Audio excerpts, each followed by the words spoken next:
Welcome to the 11 Warriors show for Thursday, February 22nd.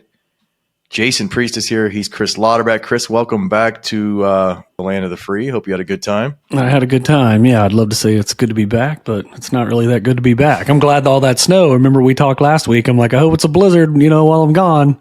And it wasn't quite a blizzard, but 6 inches. And yeah, I came back and that was all melted. We got back about midnight last night, and only snow I saw was where where they had plowed and it kind of congregated in clumps or whatever. But that was basically it. So I was happy to see that after a week of 85 and sunshine.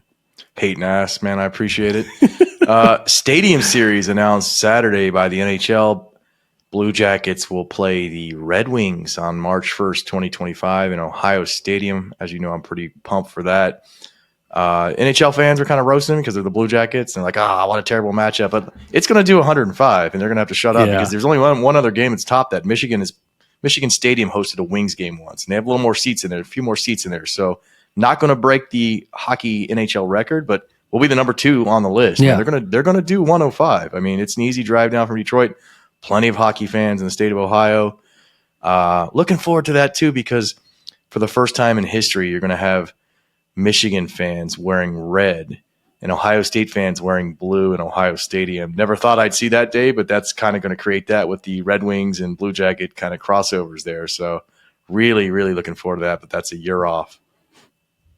Yeah, I'll be there for that for sure. I try to hit, so I don't hit as many games as you do. I'm actually going Friday night. Who they playing? The Sabres? I don't know. I think they're playing the Sabres on Friday, but I hope you're cheering for the Sabres, like the Blue Jackets fan is doing right now. Because if they're not making the playoffs, we need a draft pick. Right. No, I'll be living that sweet life. I'll just be sipping on some beers, and I don't really care about the outcome. They're at least exciting to watch right now. But yeah, I'll definitely be in the stadium for for the 105,000 in the shoe. That'll be really cool for the for like you said, for the city, for the region. That'll be fun. Yeah, and you'll have to you'll get your money's worth Friday night. They are a team that can score, but also like lead the NHL in 5-on-5 goals allowed. So they like to let other people score too. So you'll get some goals. It won't be a 1-0 game. I can promise you that. Right. Yeah, that's what I want to see. Not really caring too much about the outcome. I'm resigned to the fact this franchise is never going to be good. So yeah, as long as it's kind of exciting to watch. Such a big word. What a man. That's such a big never. You know how big a word never is? Never is a massive word. I'm just basing it off, the 23 years or whatever. But yeah, hopefully, I mean, I want them to be great. I'm not trying to hate. I'm just saying it's been kind of tough sledding. They got this good young core. I'm waiting for them to, all say they don't like being in Columbus. They do. I hope not, man. I will defend this team. I mean, I do think that every sports fan needs a team that just kicks him in the balls. And like that's just part of being an American sports fan. Like Ohio State's like, God, let's be real, man. Being a Buckeye football fan is kind of nice. Like it's not really that stressful. Like the biggest stress is, oh my God, we weren't one of the top 2 teams in the country. Yeah, the stuff we cry over is a little different. Our heads falling off. Like go be a Blue Jackets or a Browns fan for 20 minutes, man, and see what that's like. And I guess to some degree, we'll talk about later, but being a Buckeye basketball fan is that to some degree to a lot of people right now as well. I mean, losing streaks, can't win on the road, just like, whatever. So I do think that's an integral part of being an American sports fan. It's just having one team that just disappoints you. And I think most people have one, even if you're a Yankees fan, maybe you like the Islanders, or if you're a Cowboys fan, you've got the Mavs who never really quite get over the hump or whatever. Lakers have, maybe you're an Angels guy out there and you got like 2 trends. Yeah. Unless you're a New Englander, you probably, you've experienced the bad. They've had it too good, haven't they? Indeed, Cups, way too good. World Series, Super Bowls. Mm-hmm. I mean, name it, they've got it. Whatever, man. Those people, the least deserving people of that too, in my opinion, honestly. Let's talk about James Laurinaitis. I mean, the news broke last week. Promoted from grad assistant to linebacker coach last Thursday. Signed a 2-year deal with Ohio State. Of course, he's a legend at linebacker for the Buckeyes from 2005 to 2008. One of just 8 Buckeyes to be 3-time All-Americans, Nagurski winner, Butkus winner. One of 3 players named Big Ten Defensive Player of the Year twice. 375 career tackles when he was here. Went on the NFL 8 seasons. Started every game in 7 seasons when he was in St. Louis. He was probably a better pro than I thought he was going to be. I thought he was a system guy and great dude. But I thought he was a system guy and played on some good teams. But he was a really good pro as well. Left the NFL, hung out for a little bit, did some radio work at 97.1 The Fan. Of course, spent 2022 with Marcus Freeman in South Bend as a grad assistant there. and then came back last season. And the 23 season was his first with the Buckeyes as a grad assistant. Met with the media Tuesday of this week. First time talking to him as a official coach on the Ohio State staff. And he said year one, was all about learning Jim Knowles' style of play and how he does things and how to work under him. And that's common. You get a new boss, you want to know how they operate and how you can help, be effective for that boss. And here's kind of what he had to say about that. Seeing how Jim calls a game and his thought process is fascinating, because he really is brilliant with how, when you go back and self-scout on when he made certain calls against certain formations, and you're like, my goodness, this guy is on, with what he's deciding to call. I think just being with him, Tim, for the whole year, you got to see how he approached the game. You got to see kind of his expectations. And then I think with someone like Jim, like when you don't know, you got to ask a question, kind of like what he's looking for. Yeah. But I think you just, in year one, where you're getting to know somebody, and you're working with them, and then now it's like, okay, I know what he expects. Really insightful stuff, I thought there. And he understands his role as an assistant coach and what to do in the environment. I thought that was a pretty strong quote. Yeah, I did too. I thought it also speaks, well of Knowles, knowing that James has been around, like you said. Really, he's in rarefied air as a Buckeye. You listed some of those accolades. That's crazy. And then go to the NFL and play 7 years and not miss a game. This is a guy that's been around, Was Spagnuolo his D coordinator, at least for part of the time with the Rams, I think maybe. He was. Tim Walton for one season too, and was the DC. He's seen some things. So to be that complimentary of Knowles, I thought was interesting, because, Year one, it was like, all right, people are trying to get used to it. And there was a lot of talk about the players getting used to the system and that kind of thing. But you think about it, it's like, the coaches have to go through the same thing, right? If they weren't with him, throughout their own careers. And obviously James was just starting his on the coaching side of things. So I thought that was interesting. You can tell, like you said, definitely an insightful guy. It seems like he definitely came into this, hey, let me learn, let me soak stuff up. Yeah, I've got a pedigree here and all that, but let me kind of understand how things work and that and then insert myself into that situation based off that knowledge, based on my strengths, and clearly it's paying off for him. Yeah. He's he gets his role. He understands what's in store. Excited to get his own office now. He said he was kind of thrown in a windowless room with a few other analysts with the program, but now he gets his own office. And another big change for him, and this is something I think a lot of fans don't realize, is when you're not a full-time staffer, you're part of the signal crew. And that's a lot of work. Here's what he had to say about that. I'll tell you what, another thing I'm excited about when you're a full-time coach is not signaling. That's stressful, man. And obviously for big reason, with a lot of the well-publicized stuff that kind of went on around signaling in our conference, I think it's very stressful. And when you're trying to come up you're talking about week after week changing signals. That took up a lot of your time. You became an expert in sign language sometimes with some of these calls. And I think not having to do that in a serious point of view is the fact that, like, when I'm signaling, I'm sitting there waiting for what Jim's going to call next, where I didn't have time to digest what happened on that play, right? You kind of had to separate coaching and signaling.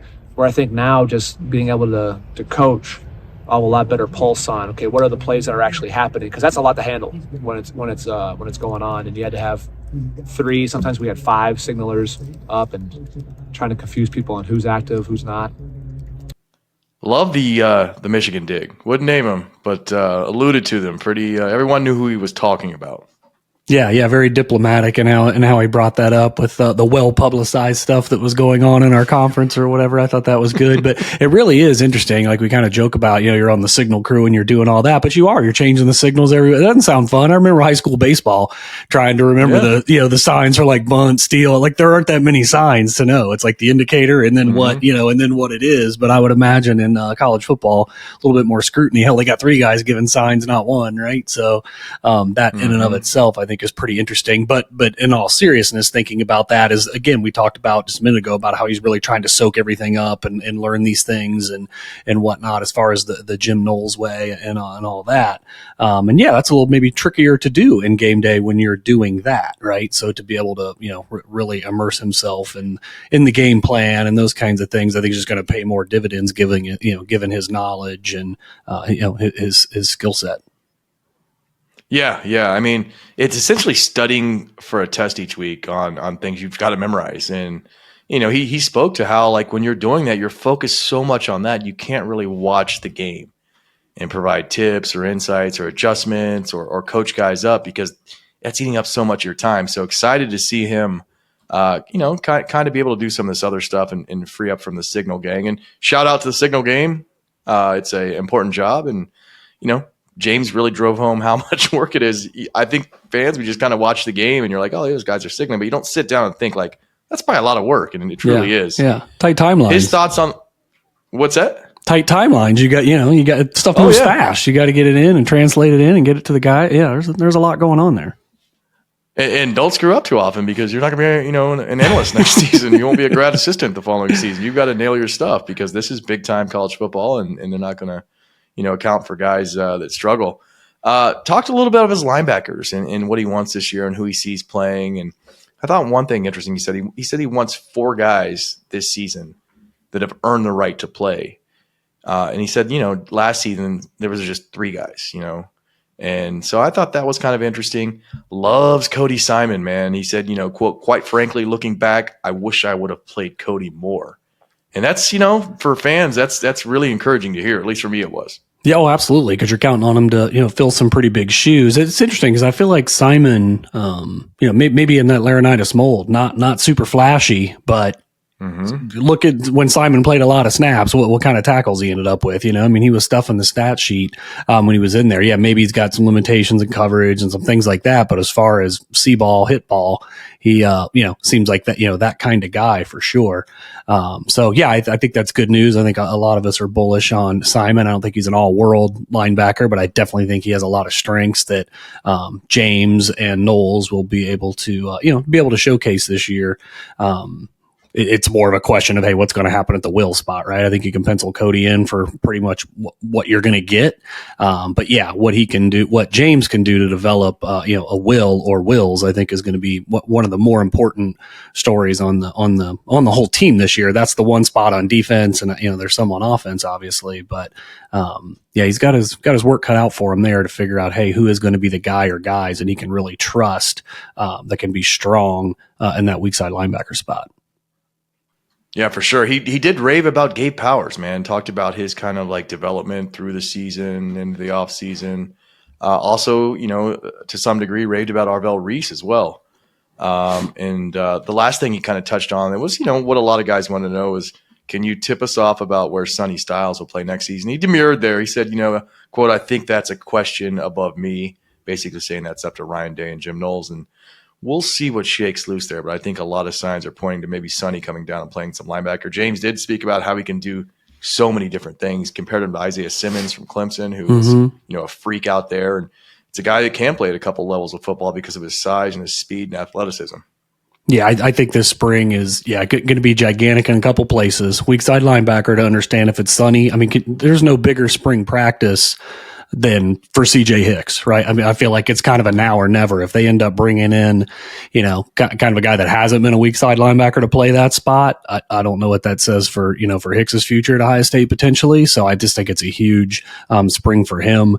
We'll see where Sonny goes. I mean, really between that and maybe Luke Montgomery at right tackle, I feel like some of the biggest opportunities on the team for guys this spring to, fend off a guy and or fend off maybe going to the portal or something like that. So yeah, really, really curious to see how Laurinaitis handles that situation. Like he said, it may be dictated to him whether Styles is going to be a linebacker or not. But at the end of the day, he's got to figure out and get whoever it is, whether it's one person or two, ready to be in that rotation. And it's going to be a big early test for him because that's really the one missing piece on the defense where you're not quite sure yet who it's going to be. It's easy to say, Styles is going to convert to linebacker. He'll be great. That's easier, that's easier said than done. We'll have to see how that ultimately can come to fruition.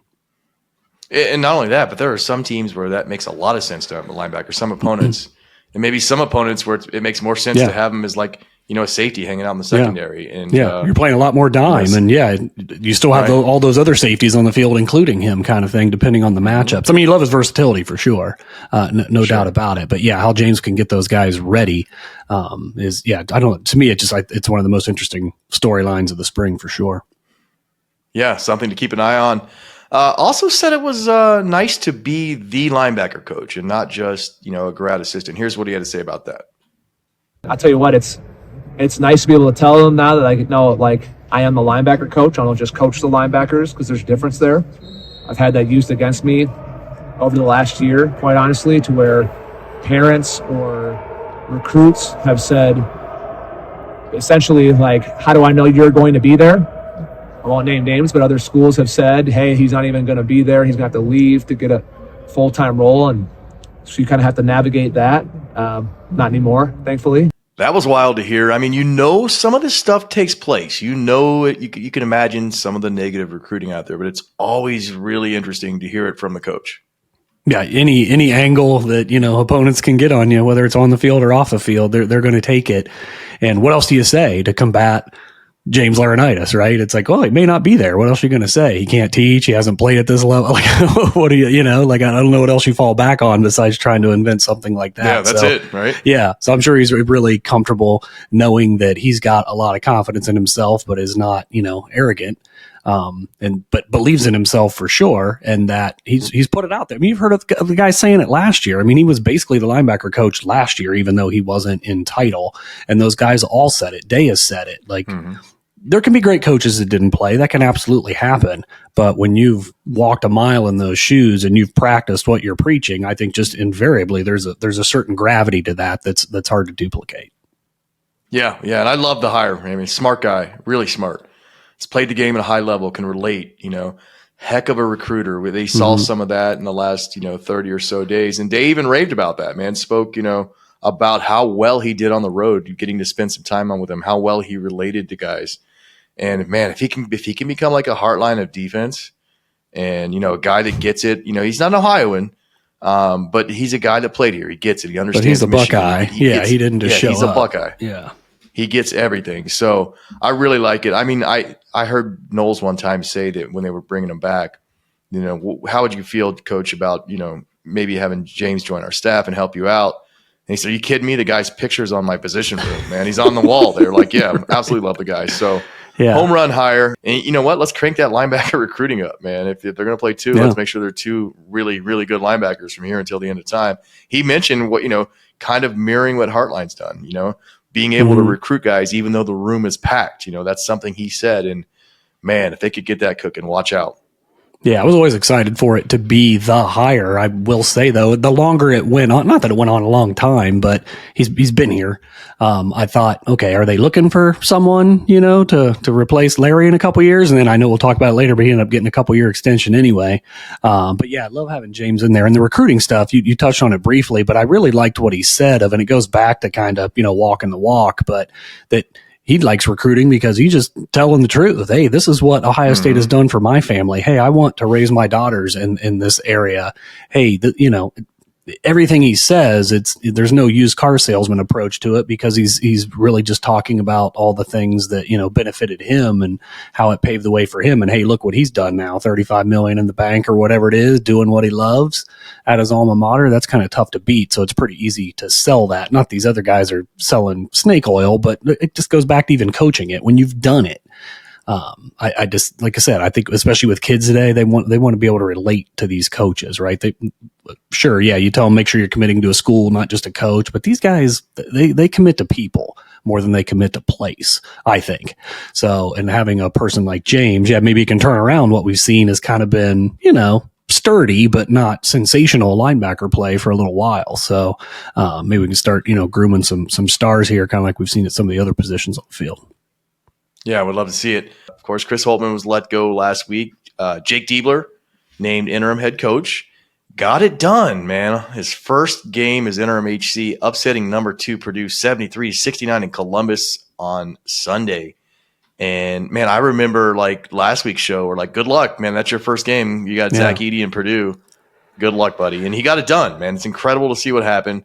Bruce Thornton matched Edey with a game high 22 points. Jamison Battle had 19 all in the second half. Diebler now with a 1,000% winning percentage against teams ranked in the AP top 2. I don't think there's any other man on the planet can say that. So if I were him, I would just, maybe run the interim thing out and then dip out and say that's it. But I'm sure he wants a job. Twice in the last 30 days now, Ohio State team has knocked off the number 2 team at the shot, man. The women doing it to Iowa in January, and then Sunday with the men doing it to Purdue. I didn't see this coming. Did you? Oh, no, hell no. Anybody saying they did was lying. I don't know what the spread was, but it wasn't a pick 'em. It wasn't on the road, so you at least felt like you had, a plausible chance. But, I hear you, but did you think there was a small chance? Like, 'cause I didn't think there was a small chance. No. I was like, they're going to get drawn. They're going to get drawn. Definitely not. That's what I thought. I definitely thought it'd be a win. I don't know if I thought they'd get blown out. Just because there's always that emotional stuff. Like, a lot of times that can work in your favor for the short term. We'll see about, midterm here, but I wasn't shocked that they competed, but I definitely wasn't expecting, them to win or only lose by 1 or something like that. I didn't think they were going to get embarrassed per se. I was watching it at a beach bar, clearly the only Ohio State fan there. It's the first time I feel like all year I was actually passionate about what was going on versus largely apathetic or just pissed off. Right. So, it was really, really exciting to see what it meant to him. Right. Like just, players for sure, but Diebler's reaction to it all, was really great. I mean, he's a great guy. I don't think that that's the direction I want Ohio State to go. No offense to Jake Diebler, but that was cool. I mean, that you could tell that meant a lot to him and was really cool to see the team rally around the situation. Yeah, it's amazing how much more fun games are when your team's good or playing well. And just playing harder, executing, and not just so predictable. Well, here comes a big collapse. Here comes a late half, whether it's first or second, just inability to score, get a shot off, whatever. Yeah, it wasn't the standard we've come to expect with Holtman. And Matt Painter after the game was asked, did he expect something different or something along those lines? He said, nope, same players, that, same. It still would have been 73-69. Yeah. So he's trying to get like Holtman's back there a little bit by saying it still would have been the same. But like at the same time, he's saying they got good players. So if they got good players and they're second to last in the Big Ten, you're like, pick one, Matt. I understand where he was going with that, but probably that's where he has to go. That better. That's where he has to go. I don't fault him it. for what he said, but I'm also just like, it's just nonstop hot garbage. If he'd been the only one saying that, it'd be one thing. But when you got to listen to Coach K compare scenarios that are completely different, when you got to hear Jay Wright, like, come on, guys. Like, this is not year 3 of this stuff, right? I mean, give me a break. Yeah. The lesson here for me, though, is just to be a nice guy in life because Holtman's a nice guy. Didn't win enough, but like you're a nice guy when you're down, people will come to your back, and that's what happened to Chris. I mean, you guys in the media, Goodman loves the guy. I mean, guys like Jeff Goodman and Izzo, Jay Wright, Coach K, Matt. I mean, like just be a nice guy, and even when you're down, it won't be so bad because you'll have allies. So lesson out there for everyone. Next up for the Bucs tonight at Minnesota, 8 p.m. on the Big Ten Network. Gophers are 16-9, 7-7 in the Big Ten. First road win opportunity for the Bucs. It'll be the first road win if they can get it done since January 1st, 2023. Bad at math. That's probably around 390 days or so, 300, almost 400 days, I want to guess. Jamison Battle's returned to Minnesota for the first time since coming to the Buckeyes, and they'll have to get dressed in the visitors' locker room. Another fun fact heading to this one I saw OSU in their notes. Felix Akpara tied Greg Oden Sunday with a block in his 32nd straight game. Nice. That's second all-time on the OSU charts. The great Ken Johnson, I mean, we both remember that guy. He was so fun to watch. Yeah, he was. Big Ten career shot block leader, had 40-game streak of rejection. So, I mean, Akpara can make a run at this, man. If he gets, got 6 games or I guess 8 games to tie it, and there's maybe 8 games left. How many are left on the schedule? Do we know? I'm just trying to get through it, man. Get a new coach. 6 or so, maybe a tournament game. We'll see. Maybe you can, maybe you can't. Let's talk about that search for a new head coach, man. Not going to be a decision soon. I know there was an article in the Dispatch this week, a couple from Adam Jardy. One was about Chris Jent and had a lot of support for Jent, and I've heard that too. Jent has a lot of support in this town. Obviously played on those 90s teams that were so fun to watch with Jim Jackson, all hustle. Been coaching in the NBA for a while, but gets it. Ohio guy. will, they used to say, Woody used to say that he may not be smarter than everyone, but he was going to outwork everyone. I kind of feel like Chris Jent would be that same dude, He's that way as a player. Yeah. Making sure his teams are super prepared. I could see that happening. So you got that out there. And then Jardy also wrote an article where he spoke to the foundation who does a lot of the basketball NIL stuff. And they mentioned they have three guys that the donors like, and, didn't mention who those were, but, there's some names you can probably guess. And I don't know, man. I still think this will be a Bjork hire. And, donors will have maybe some say, but like at the end of the day, the school pays the salary. Donors can maybe help with buy. I guess you have to appease donors if you want money for prospects and transfer portal and things like that. So you have to listen to them. But this is Bjork's first hire as AD once he finally steps into the role. Will probably happen before he becomes officially the athletic director. But while he's working for the university, he'll make the hire. And you got to go somewhere. There's Jake Diebler. There's Sean Miller we've talked about last week. The Chris Jent thing we mentioned. Anything you're feeling more this week than last week about this role? Who you like? Jent wasn't really a name that was out there floated beyond just, some fan stuff or whatever. I think Chris Jent was an awesome, that was our day, right? Like I was at Ohio State when Chris Jent was playing. So love Chris Jent. But I have no hesitation saying I hope Chris Jent is not the hire. He might be okay, but I do think with Bjork I would hope he's trying to do something a little more splashy, but it's really not even that. Like I don't want to try to be all surface about it, but Chris Jent, okay, great, but never been a head coach. Former player, that's great. Juwan Howard was a former player. How'd that work out? Jerry Stackhouse was a former player. How'd that work out? Mike Woodson was a former player. How'd that work out? There's just a lot of those stories where you're not going to mention the GOAT. Which one you got? Patrick Ewing. Oh yeah, Ewing at Georgetown. Yeah, remember what he did at Georgetown? Yeah, there's an endless list of them, right? So Goodman or somebody tweeted one, and there was like 12 names. Hell, even Hardaway. Like this, I don't know. I don't really want to go that route. I feel like this is a lot of people say top 15. I do think it's at least a top 20 job in America. Seems like you could find someone that's at least been a head coach before. If Jen has aspirations of coaching at Ohio State someday, hey, I think that's great, but go be a head coach somewhere first. I won't say this is exactly the same thing because Jen has done a lot of coaching, but like when Chris Spielman wanted the football job, never been a coach, getting a little different because he had never been a coach, period, I don't think. But some people just get wrapped up in name and yeah, that sounds great. That's sexy, but there's a lot to running a program, even more than just what happens on the court, where I'm sure Jent would excel, right? It's just, again, it's not to disparage him. This is Ohio State. Like, I don't think you should bring someone in that hasn't been a head coach before. I don't care whoever you name. I don't think that person should cut their teeth at Ohio State. So that's my biggest issue there. I'm still on the Sean Miller train, even as I've heard more names, pop out. There's other guys I'd be happy with. I think Dusty May would be interesting, although I wonder if Indiana were to, can Woodson, if that wouldn't be, whether it was now or later, if that wouldn't be a job he would prefer. But I feel like Sean Miller, Ohio recruiting these guys. Kyle Jones talked about it in Slack a bunch. Like, he's already been recruiting these same kids that Ohio State would go after. Ohio has talent. It's always been hard for Ohio to keep it because it's still not a blue blood job. But I think Miller gives you a better chance than a lot of guys to keep some of those guys in the state. And clearly can, recruit, period.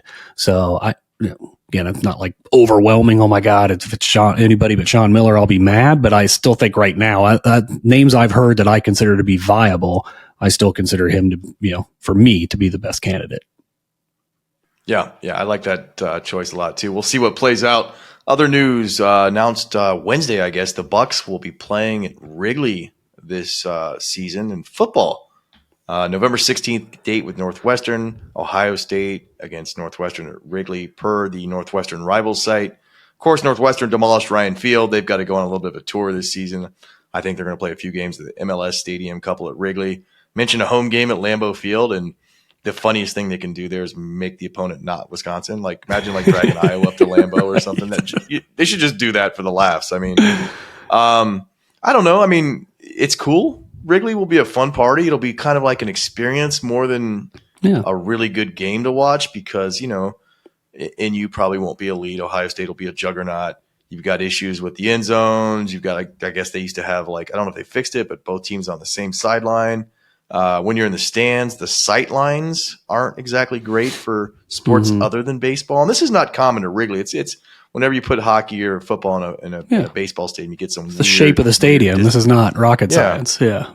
Yeah, you get some weird distances. But, a lot of logistical quirks, but it'll be a party, man. I can't think of any other venue, major league venue in America that has that many bars that close to the gate. It is nuts. There's subway stop. There's like 40 bars around the venue. So there will be some fun to be had if you're a fan that likes to drink. So what do you think about that? Yeah, I think if it was I'd say a real game, but you know what I mean. Northwestern's not going to be a threat. If that was Wisconsin or something like that, yeah, I don't want it there. But Northwestern, you're really just going there to go to Chicago and go to the bars and then and watch the game kind of thing anyway. So now you're just bringing the bars, like you said, really just a pitching wedge away from the front door of where you walk in. So yeah, I'm actually cool with it. I think it'd be fun. I might actually entertain going because Wrigley's cool. I mean, you and I have been there for baseball games and concerts and things like that. It's a cool place to be. In the venue itself, a lot of history, and like you said, the convenience right out. Subway's right there, bars right there. It's a fun place to hang out.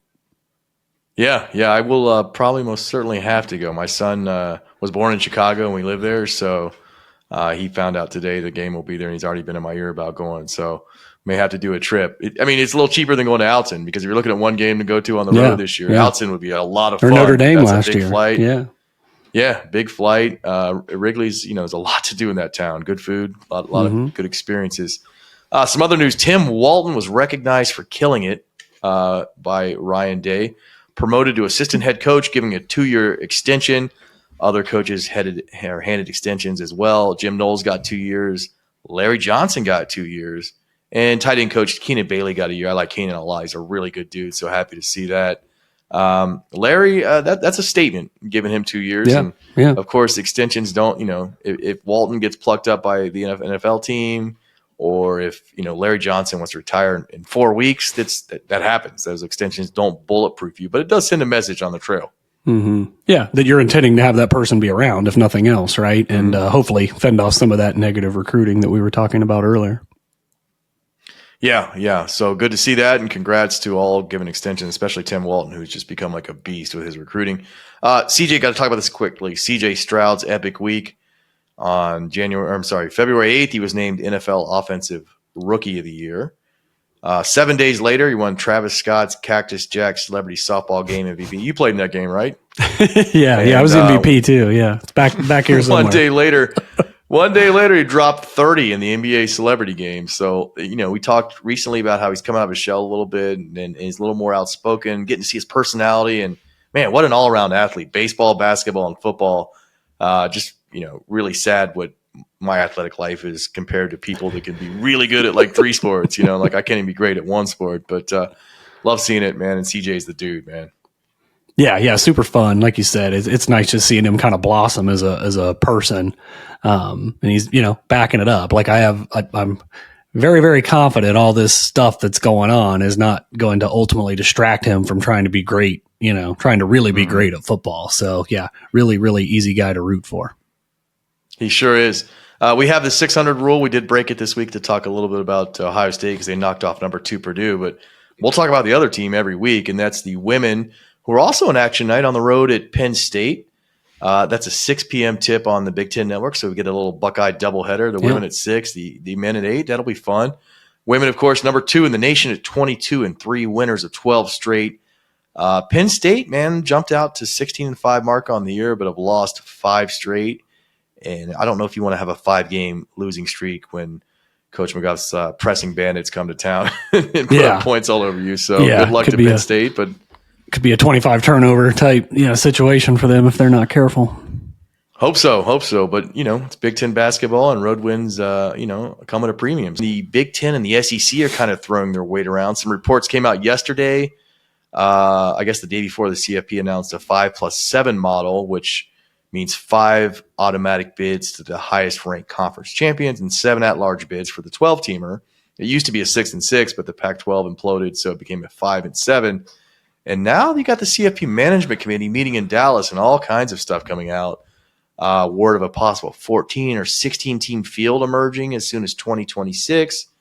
the Big Ten and the SEC with expansion now have, 38 of the best teams in the country, basically.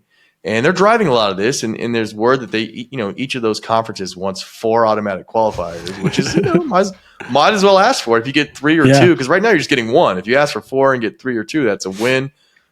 Maybe some automatic qualifiers, a couple of them going to each conference. We'll see what shakes out really, really early, but worth keeping an eye on. I, of course, am a fan of a 16-teamer, so the sooner we can get there, I think once you get past 16, you get some diminishing returns. Like you can't have a 64, 128 team. It's just not feasible.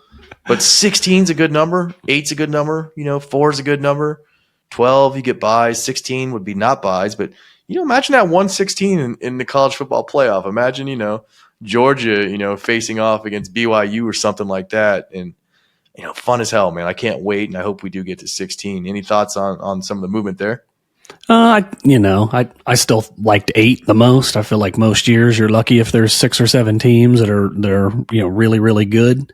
But I mean, it's inevitable. So it's happening a little faster than I thought it would. It just seems like, I guess the NCAA is not really involved in this, so maybe that's why it's moving a little faster. And I just, I didn't really think about it because, there's so much money at stake. These guys are a little bit more willing to get off their ass. And when you get the Big Ten and the SEC kind of teaming up instead of trying to be the 500-pound gorillas fighting each other, now they're kind of teaming up to bully everybody else. It seems like that's what's creating a lot of this, a lot of this recent traction. So they can argue over automatic bids or whatever if they expand, but I mean, in reality, I can't.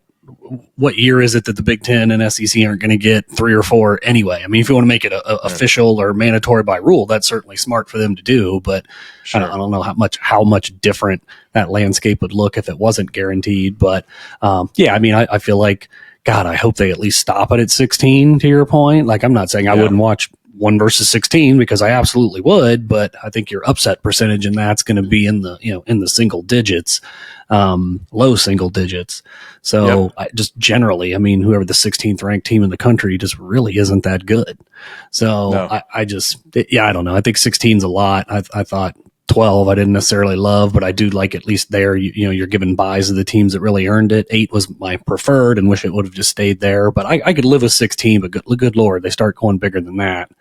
1, I don't understand what the regular season would even mean. Right. But 2, now you're really inviting some scrubs into the party that really don't deserve to be there, in my opinion. Yeah, and the Big Ten and the SEC can not only bully people, they can say, we'll start our own playoff and your playoff will suck because it's not going to have 38 of the best teams in the country in it. And they can credibly say that right now, so they got to listen to them. 16's cool. I mean, I do like buys, getting rewarded for a buy. But you're also, I guess, in a way, rewarded for getting a 1 seed in the same sense that basketball gets rewarded for having a 1, 2, 3 seed, things like that. And it's extra football. I'll watch that game. I'm with you. I don't think the odds of an upset happening are very high in a 116 in college football, but I'll certainly watch it and cheer for 16 all night long, unless they're playing the Buckeyes. And the other thing too is some attrition that comes into play in game planning. And Nick Saban and those guys could game plan 1 game for 40 days, man, and just pour into it and have a really good plan. Yeah. You got a plan for maybe 3, 4 teams. All of a sudden that gets a little spicy, man. And hope your guys don't get dinged up. Hope you have no weird injuries. So a lot more variables at play. I'm really looking forward to that aspect of it. And of course, the best part too is that 16 versus 17 argument. Why do you leave us out? We're no one wants to hear that. Be better. The top 4 versus 5 argument, that's a big argument. That's legit. Absolutely. But 16 versus 17, it's come on, man. You're lucky we're letting 16 in. You try to be better next season. So really, really looking forward to that. One bit of last news that was really, really interesting to me was Dan Wetzel over at Yahoo had a report the other day. It said 58 underclassmen have declared for the 2024 NFL draft. And that's roughly half of the average that we saw from 2016 to 2022. His piece went on to explain, as you can imagine, NIL primarily, and to some degree the transfer portal, keeping guys in school. And no team has benefited more than retention with NIL than Ohio State this offseason. And he had a quote, the result is a 60 to 80 additional high-end talents populating college football rosters next fall. Makes a better game, man. I'm really happy to see that. I thought NIL would make some guys that were on the fence maybe stay. I think it's worked out more than I thought it would in that regard. Would you agree? Yeah, no, I totally would agree. And yeah, I mean, I'm here for it because I think, the college football product, beyond the excitement or whatever, it's pretty good football, especially at these, in these upper tiers. Whereas college basketball, I think, is still waiting to see if NIL is going to, kind of help it out, because guys going to G League or doing other things like that really over time is kind of depleted that talent pool, right? I mean, even the number one, number two team, there's some good teams out there, obviously, but I don't feel like it doesn't feel like it's a spread around as much, or just the overall quality of the product is not as good as it once was. Whereas I feel like college football right now, you're watching some really good players play football. Yeah, indeed. The golden era of the sport, man. And this is shaping up to be a really, really fun season. First expanded playoff, a lot of talent back in the sport. My favorite team is going to be really good. Like, what more could you ask for heading into the season? So I really, really am excited for that. And we'll see what develops, man. It's going to be a fun year. Thanks so much for joining us. Be sure to like, subscribe, tell your friends about us, tell your enemies about us. I think that's about it. Chris, anything to add before we get out of here? Go Bucks. Let's get 2 wins tonight. Let's do it.